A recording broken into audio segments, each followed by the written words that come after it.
I feel very, very strongly led to confront this. I just turned 65 years young. That's when I lost my father. He just was getting ready to retire. I want to put some words of wisdom out there, and I really believe, Father God, that anybody that is watching and they are intuitive to what I'm saying. I have faith to believe. They have eyes to see and ears to hear the truth that I'm going to speak. I never could figure out until just this past year. It's taken me 65 years to basically figure this out.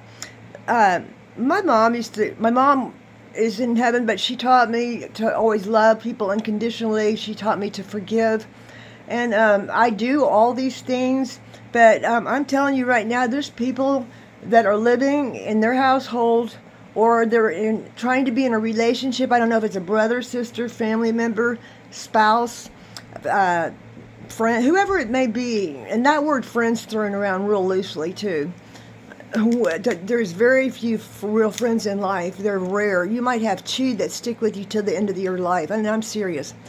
I used to be so puzzled and angry as hell about why do people that tell me they love me not rejoice with me when a victory happens in my life that I have worked so hard for. I had been so transparent with all of the things I've went through, the rehabs, the surgeries, the car wrecks, all 43 years of any type of tragedy a woman could face, and still be here with my scars as my tattoos. I feel kind of aggravated in a way that people don't know any better. Like, don't waste any more years. If somebody that says they love you, and they never tell you it with words, or they never hug you, if they're just hugging you, and if they do something ugly, and you call them out on it, and they twist it, that's evil. Because what they're doing is they're not being held accountable. I know years ago, a cousin asked me, Brenda, will you please hold me accountable? I have to be held accountable. Mom and Dad are gone now. And I said yes. That was in 2017. Well, in 2022, I did go visit my cousin, and I did hold him accountable. He thought I forgot, but I didn't. I kept hearing him use the N-word, and there's a lot of black people in Louisiana where I was born.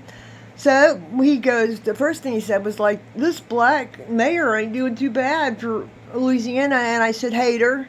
And he started laughing. When people are busted or not comfortable, they're going to do this nervous laugh.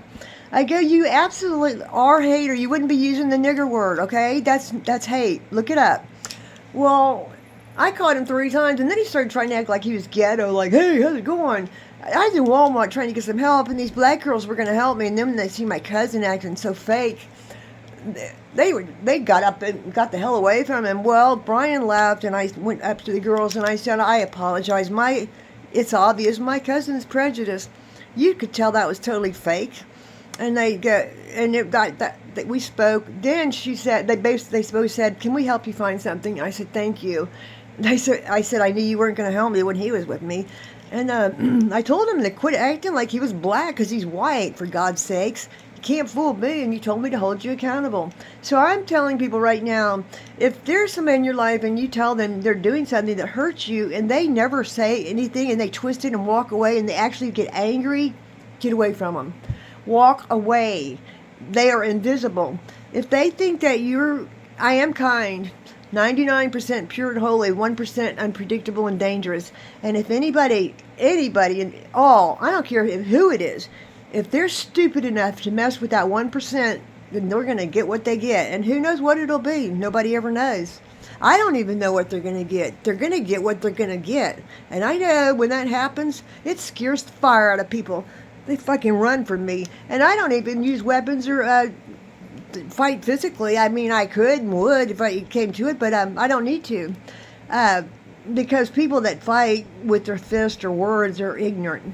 They don't have wisdom. If they had wisdom, they would know how to have understanding, wisdom, and then they'd have empathy, and then they'd be a perfect person. If you can bridle your tongue, control your emotions, and think good of everybody, you are a perfect person. Or find good in everybody. There's not good in everybody. Find the good you can and get away from the evil people. But get away from people if they can't say one good thing about you or tell you you're pretty, and other people are looking at you saying you're pretty.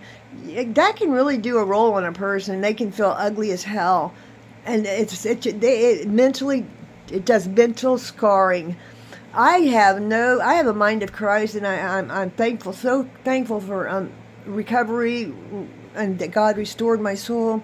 And I have a puppy, and we're helping each other. But I'm just telling people, you need a support team. You need to get this out. Don't keep it a secret. Wait till people die and then expose it. Because people are dying early because they're taking their life because they're being badgered. They're being treated so horrible, and then nobody wants to believe them. That's what's so sad. I believe you. I will help you. I can give you support. I can give you people to call.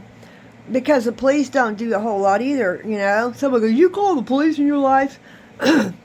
What do you think I just said?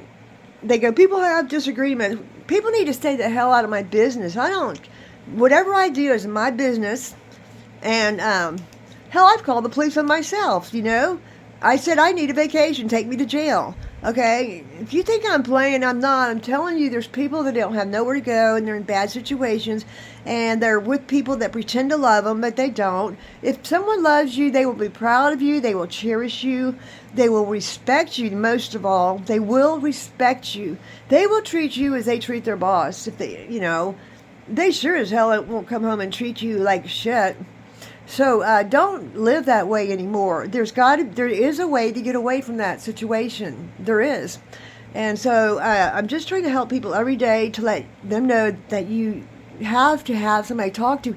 If you keep all the stuff in your mind that's been done to you and you don't talk to somebody, that's why people call it, say they're bipolar or crazy. Every stupid psychiatrist that labels a person that's not true. It's from trauma.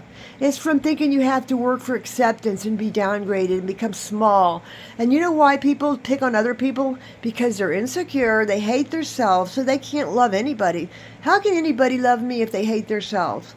How can anybody rejoice for me when their life is full of failures and mine's full of victories? You know what I'm saying? I just want to help people be free from this. You know, especially when you're 65, you got to get your head on straight. Man, if you don't get your shit together, I've seen bad stuff happen to people in their 80s, and it's sickening. I was the vindicator. I will be the vindicator. So I'm just speaking truth. And, I'm trying to help people.